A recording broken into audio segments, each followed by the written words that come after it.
Assalamualaikum warahmatullahi wabarakatuh.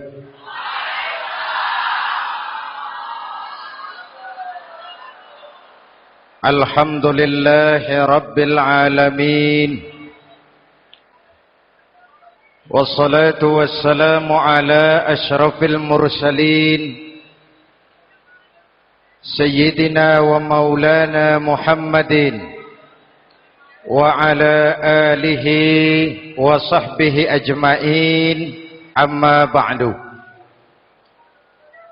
Saudara-saudara kaum muslimin yang berbahagia, hadirin, kesempatan malam ini saya ingin cerita akhirat saja. Sudah pernah ke akhirat belum? Mau? Kalau mau saya daftar, besok berangkat.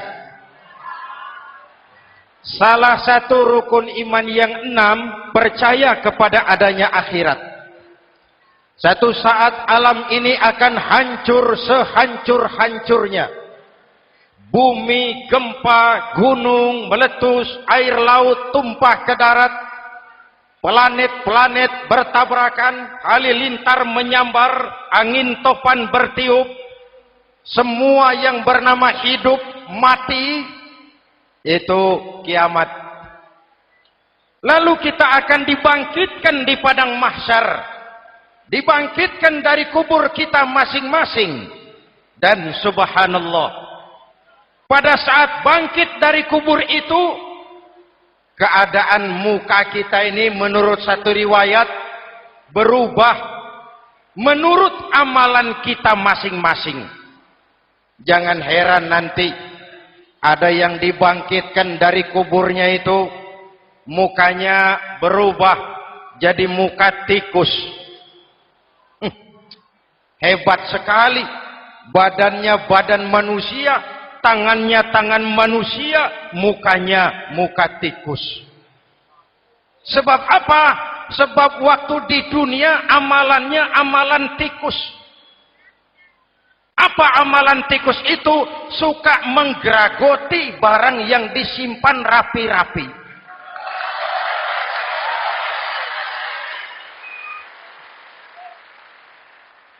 Itu nanti koruptor-koruptor yang menggeragoti uang rakyat, itu nanti bangkit mukanya muka tikus. Saudara lihat, oh ini yang geragoti uang rakyat mukanya muka tikus. Ada lagi yang bangkit dari kubur, mukanya itu berubah jadi muka harimau. Kenapa? Waktu di dunia amalannya amalan harimau. Apa harimau itu? Mau menang sendiri, keras kepala, kupeh. Di mana ada hutan, rajanya pasti harimau. Padahal hutan belum pernah bikin pemilihan umum. Betul? Tapi harimau tidak peduli ada pemilihan umum atau tidak, saya raja hutan. Setelah naik jadi raja di hutan, harimau bukan melindungi rakyatnya, malah makanin rakyatnya.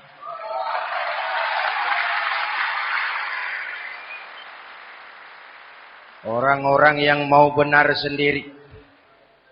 Ada lagi yang bangkit dari kubur gagah, mukanya muka ketek. Sebab apa? Waktu di dunia amalannya amalan ketek. Apa ketek itu? Rakus, serakah, tamak. Coba, ketek itu kasih pisang, dimakan. Berikan lagi, pegang. Berikan lagi, kakinya yang megang. Temannya diberikan, masih dirampas juga. Ketek. Serakah. Kalau mental ketek masih gentayangan di republik ini, maka pemerataan cuman akan jadi dongeng. Kaum muslimin yang berbahagia, pada saat itu di akhirat nanti, setiap orang sibuk dengan urusannya sendiri-sendiri. boleh jadi setiap kita lalu akan dimintakan pertanggungjawaban jawab.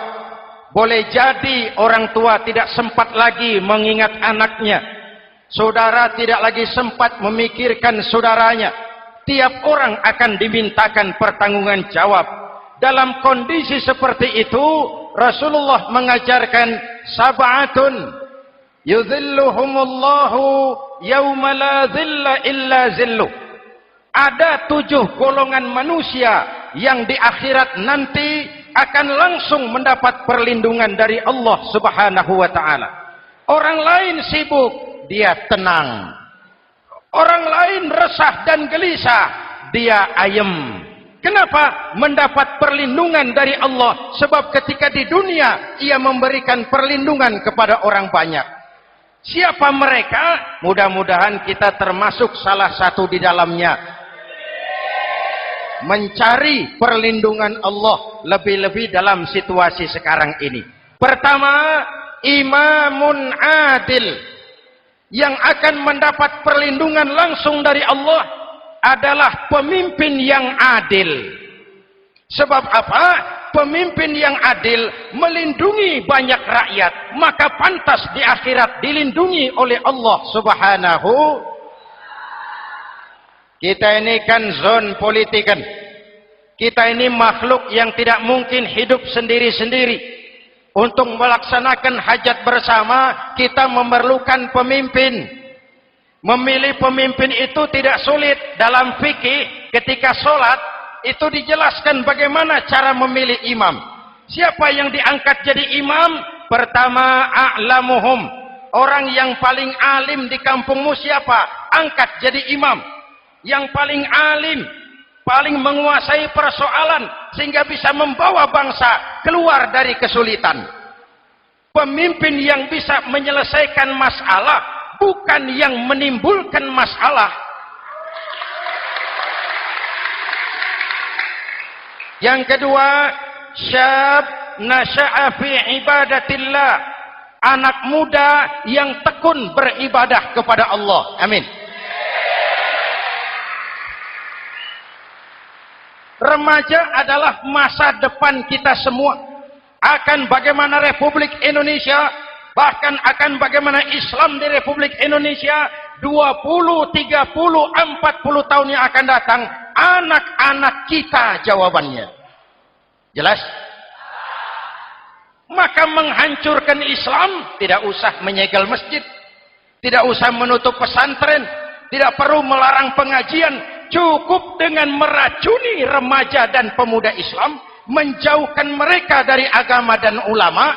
Kalau mereka sudah jauh dari agama dan ulama, tinggal menunggu pergantian generasi.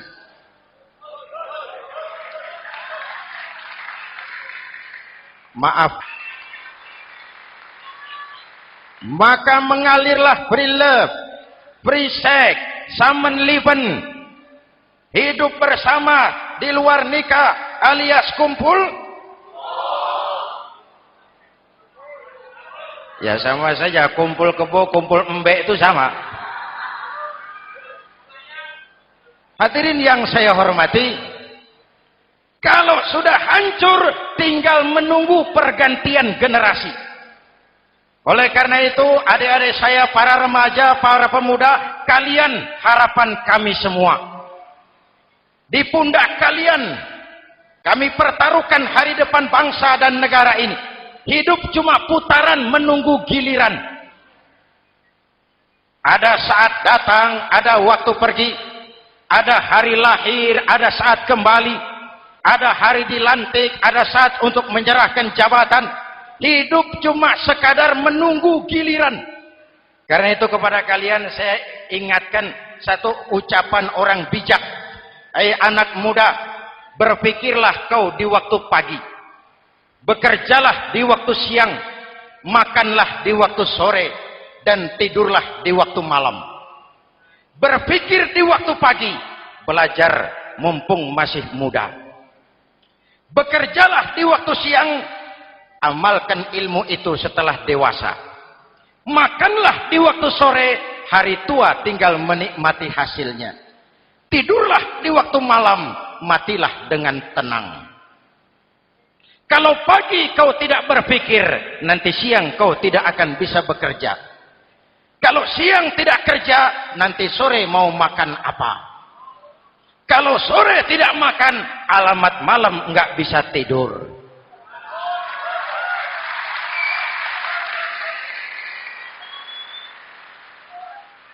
Kalau waktu remaja, waktu muda maunya santai-santai saja, dewasanya bingung.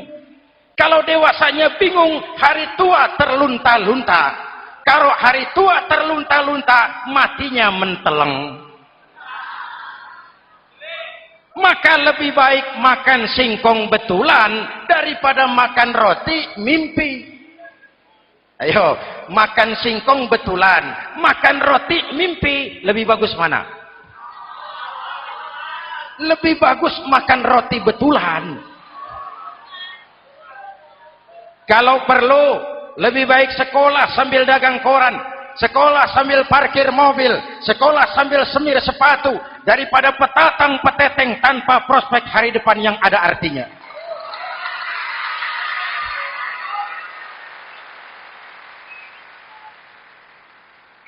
Inilah golongan kedua yang nanti akan langsung mendapat perlindungan dari Allah. Anak muda yang tekun ibadah. Kalau orang tua tekun ibadah, pantas.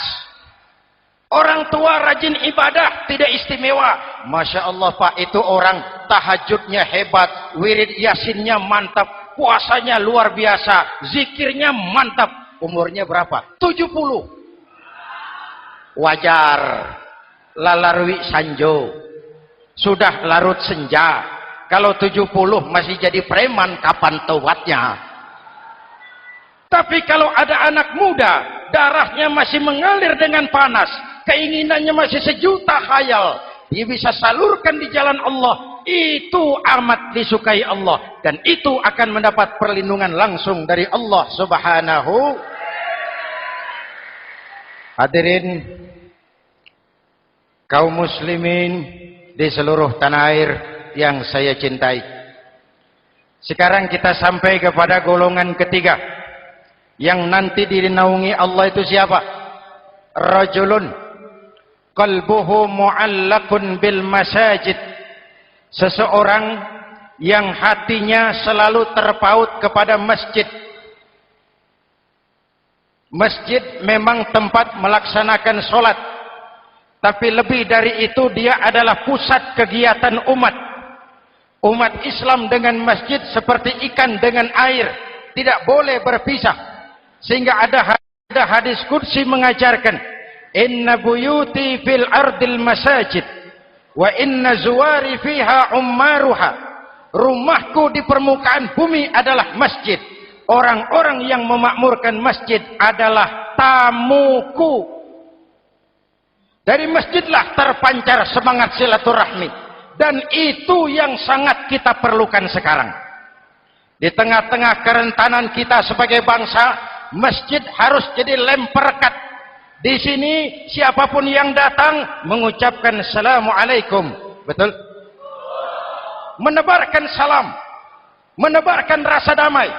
Bersalaman. Kata Nabi, ma min muslimaini yaltaqiyani fayatasafahani illa ghafarallahu dzunubahuma. Apabila dua orang Islam bertemu lalu bersalam-salaman, Allah akan menghapuskan dosa yang terjadi di antara kedua orang itu. Bangsa kita sedang rentan perpecahan. Benih-benih disintegrasi bertebaran di mana-mana. Maka mari kita kembali ke masjid untuk menyusun semangat kebersamaan, meluruskan saf, merapatkan barisan, dan menerjemahkannya di luar masjid. Ini ada kaitannya dengan faktor yang keempat yang langsung dilindungi Allah. Siapa mereka? Rajulani tahabba fillahi ijtama'a alaihi wa tafarraqa alaihi.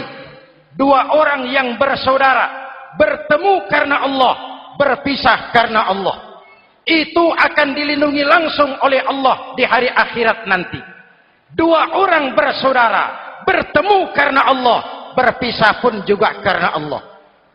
Tadi dalam perjalanan ke sini saya melalui sebuah desa, masih ada sisa-sisa tawuran antar desa. Saya tidak sebutkan desanya, itu rahasia perusahaan. Saya cuma prihatin, siapa lawan siapa, siapa yang kita bakar rumahnya, siapa yang kita sambiti dengan batu, siapa yang kita rugikan. Padahal urusannya kadang-kadang sepele. Di satu desa misalnya cuma urusan kaset jadi tawuran antar desa. Ini kan hal yang sangat sepele. Padahal Nabi mengajarkan dengan keras, kalau dua orang Islam saling bertengkar, al-qatil wal maktul finnar, yang membunuh dan yang dibunuh dua-duanya neraka. Sahabat bertanya, ya Rasul, kalau yang membunuh masuk neraka pantas, kenapa yang dibunuh neraka juga? Rasulullah senyum lalu berkata, yang dibunuh pun sudah punya niat membunuh, cuma keduluan dibunuh.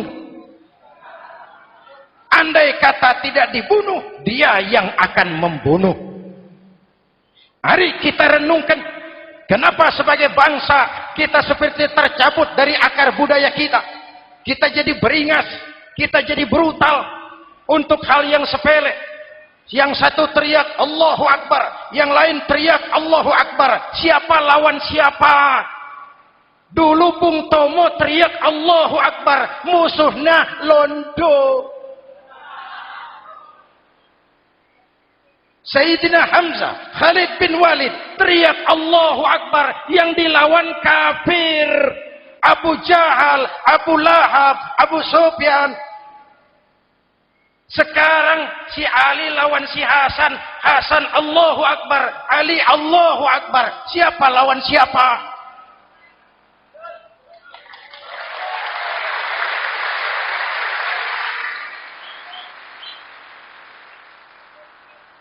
Kenapa kita jadi begitu mudah menggunakan nama Tuhan untuk melampiaskan ambisi pribadi?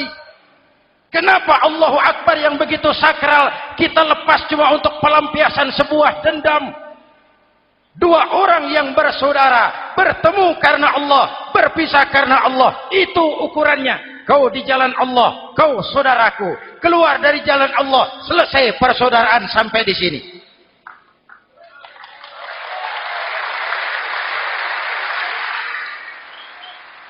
Hadirin, lewat mimbar ini saya kembali menekankan, mari kita pelihara kerukunan. Pertama, rukun antar umat seagama, sesama muslim harus bersatu. Yuk, kita rukun yuk. Kita kompak yuk. Kita bersatu yuk.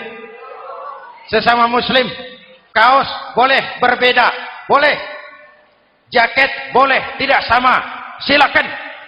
Paham politik boleh berbeda, boleh. Kau lewat sana, saya lewat sini, nanti kita ketemu di sana. Betul?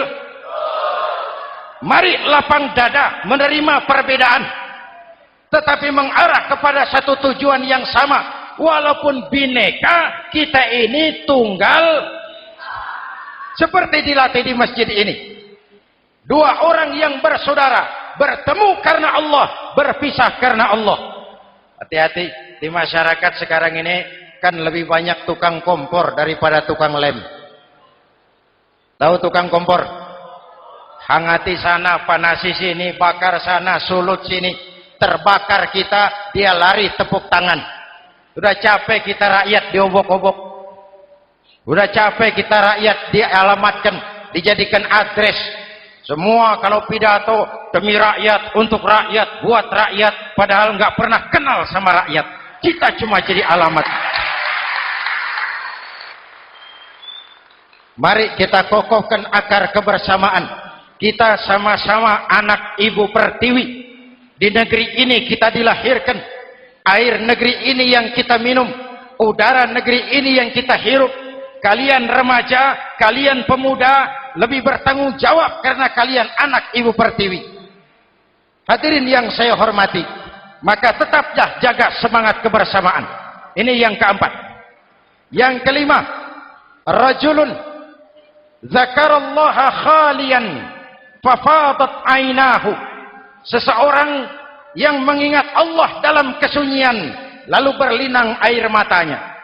Tengah malam, dikala orang sedang tidur, dia bangun munajat. Gemersik tikar tersentuh tangan, laksana lambaian tangan malaikat maut datang hendak merenggut nyawa.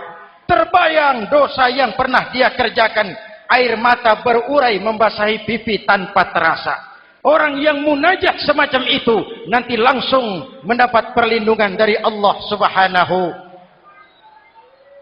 Saya pernah baca hadis qudsi, merinding bulu kuduk saya mendengar hadis qudsi ini. Terbayang Indonesia saya, Indonesiaku, Indonesiamu, Indonesia kita semua.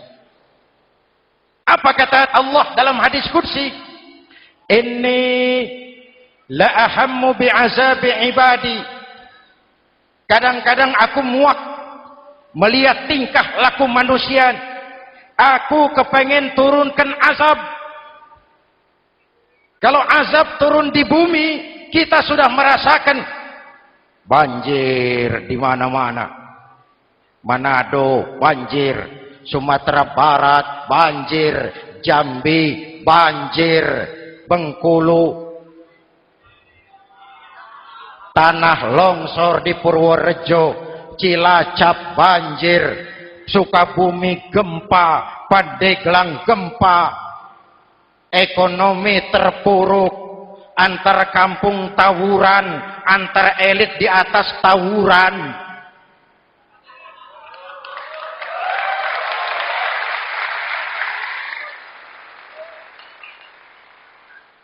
Hutang numpuk.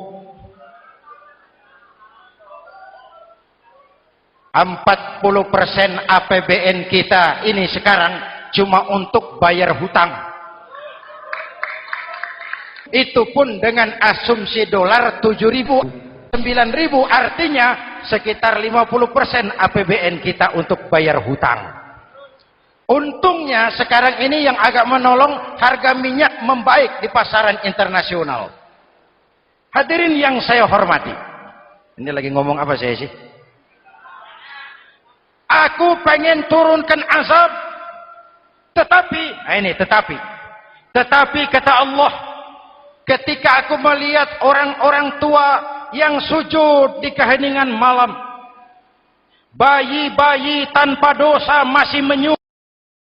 Ada hadis qudsi mengajarkan, inna buyuti fil ardil masajid wa inna zuwari fiha ummaruha.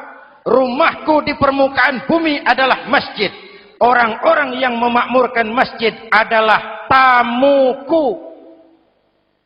Dari masjidlah terpancar semangat silaturahmi. Dan itu yang sangat kita perlukan sekarang.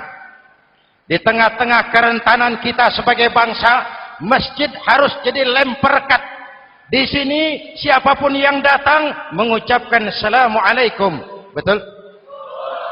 Menebarkan salam, menebarkan rasa damai, bersalaman. Kata Nabi, ma min muslimaini yaltaqiyani fayatasafahani illa ghafarallahu dzunubahuma. Apabila dua orang Islam bertemu lalu bersalam-salaman, Allah akan menghapuskan dosa yang terjadi di antara kedua orang itu. Bangsa kita sedang rentan perpecahan. Benih-benih disintegrasi bertebaran di mana-mana. Maka mari kita kembali ke masjid untuk menyusun semangat kebersamaan, meluruskan saf, merapatkan barisan, dan menerjemahkannya di luar masjid. Ini ada kaitannya dengan faktor yang keempat, yang langsung dilindungi Allah. Siapa mereka? Rajulani tahabba fillahi ijtama'a alaihi wa tafarraqa alaihi. Dua orang yang bersaudara, bertemu karena Allah, berpisah karena Allah. Itu akan dilindungi langsung oleh Allah di hari akhirat nanti. Dua orang bersaudara, bertemu karena Allah, berpisah pun juga karena Allah. Tadi dalam perjalanan ke sini, saya melalui sebuah desa. Masih ada sisa-sisa tawuran antar desa. Saya tidak sebutkan desanya, itu rahasia perusahaan. Saya cuma prihatin. Siapa lawan siapa? Siapa yang kita bakar rumahnya? Siapa yang kita sambiti dengan batu? Siapa yang kita rugikan? Padahal urusannya kadang-kadang sepele. Di satu desa misalnya, cuma urusan kaset jadi tawuran antar desa. Ini kan hal yang sangat sepele. Padahal Nabi mengajarkan dengan keras, kalau dua orang Islam saling bertengkar, al-qatil wal maktul finnar, yang membunuh dan yang dibunuh, dua-duanya neraka. Sahabat bertanya, ya Rasul, kalau yang membunuh masuk neraka, pantas. Kenapa yang dibunuh neraka juga? Rasulullah senyum lalu berkata, yang dibunuh pun sudah punya niat membunuh. Cuma keduluan dibunuh. Andai kata tidak dibunuh, dia yang akan membunuh. Mari kita renungkan, kenapa sebagai bangsa kita seperti tercabut dari akar budaya kita. Kita jadi beringas, kita jadi brutal untuk hal yang sepele. Yang satu teriak Allahu Akbar, yang lain teriak Allahu Akbar. Siapa lawan siapa? Dulu Bung Tomo teriak Allahu Akbar, musuhnya londo. Sayyidina Hamzah, Khalid bin Walid teriak Allahu Akbar, yang dilawan kafir. Abu Jahal, Abu Lahab, Abu Sufyan. Sekarang si Ali lawan si Hasan, Hasan Allahu Akbar, Ali Allahu Akbar. Siapa lawan siapa?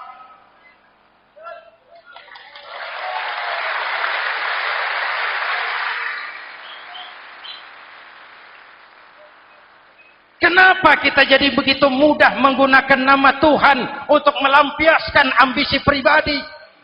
Kenapa Allahu Akbar yang begitu sakral kita lepas cuma untuk pelampiasan sebuah dendam? Dua orang yang bersaudara bertemu karena Allah, berpisah karena Allah. Itu ukurannya. Kau di jalan Allah, kau saudaraku. Keluar dari jalan Allah, selesai persaudaraan sampai di sini.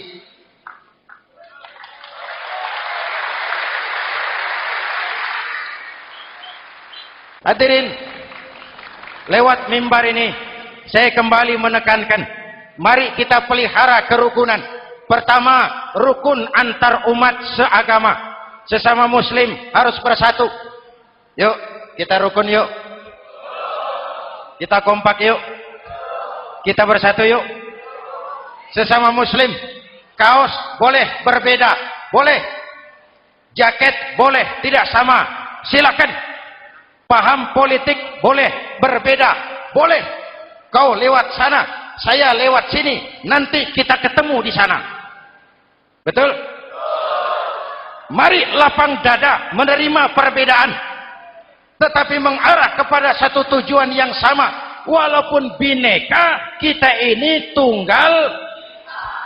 Seperti dilatih di masjid ini. Dua orang yang bersaudara, bertemu karena Allah, berpisah karena Allah.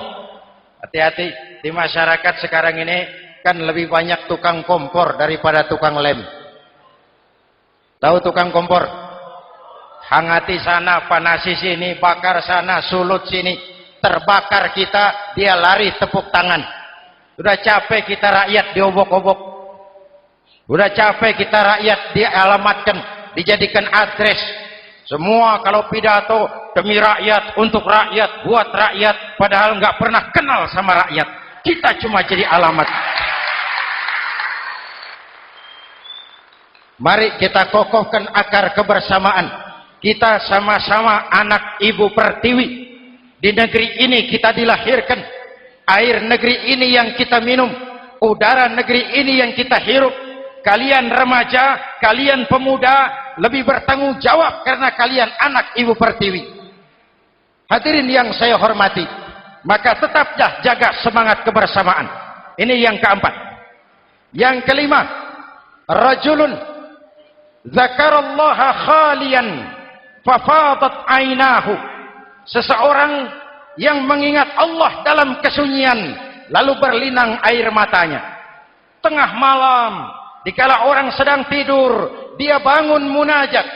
Gemersik tikar tersentuh tangan, laksana lambaian tangan malaikat maut datang hendak merenggut nyawa. Terbayang dosa yang pernah dia kerjakan, air mata berurai membasahi pipi tanpa terasa. Orang yang munajat semacam itu nanti langsung mendapat perlindungan dari Allah Subhanahu. Saya pernah baca hadis qudsi, merinding bulu kuduk saya mendengar hadis qudsi ini. Terbayang Indonesia saya, Indonesiaku, Indonesiamu, Indonesia kita semua. Apa kata Allah dalam hadis qudsi? Inni la ahammu bi'azabi ibadi. Kadang-kadang aku muak melihat tingkah laku manusia. Aku kepengen turunkan azab. Kalau azab turun di bumi, kita sudah merasakan banjir di mana-mana. Manado banjir, Sumatera Barat banjir, Jambi banjir, Bengkulu tanah longsor di Purworejo, Cilacap banjir, Sukabumi gempa, Pandeglang gempa, ekonomi terpuruk, antar kampung tawuran, antar elit di atas tawuran.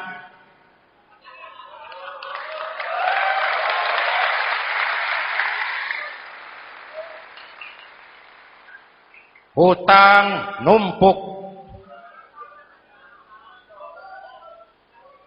40% APBN kita ini sekarang cuma untuk bayar hutang. Itu pun dengan asumsi dolar 7.000, 9.000, artinya sekitar 50% APBN kita untuk bayar hutang. Untungnya sekarang ini yang agak menolong, harga minyak membaik di pasaran internasional. Hadirin yang saya hormati, ini lagi ngomong apa saya sih? Aku pengen turunkan azab, tetapi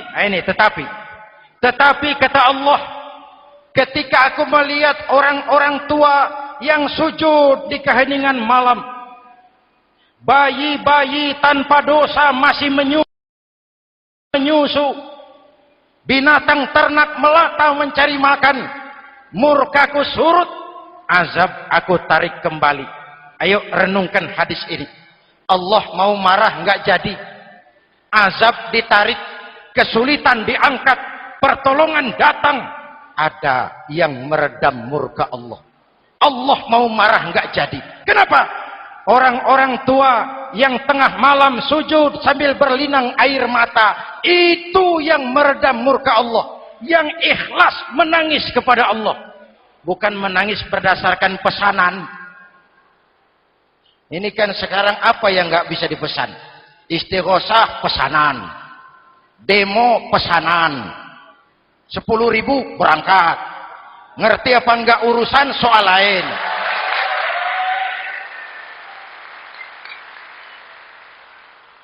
Jadi bukan demonstran, pekerja demo.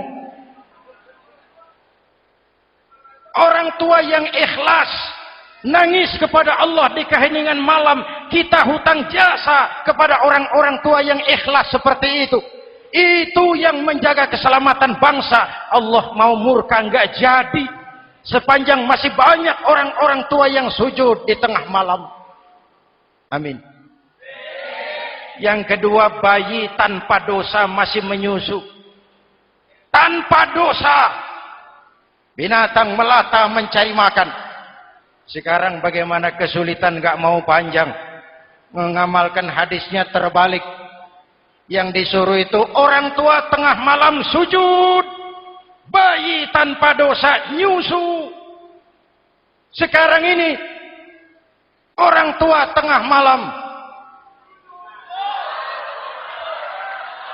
nyusu, bayi tanpa dosa dibuang ke tempat sampah.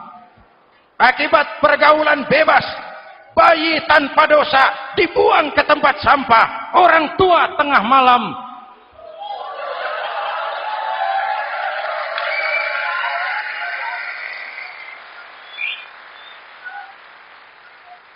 Hadirin yang keenam, rajulun da'athum ra'atun zatu mansibin wa jamalin ila nafsiha faqala inni akhafu Allah rabbal alamin.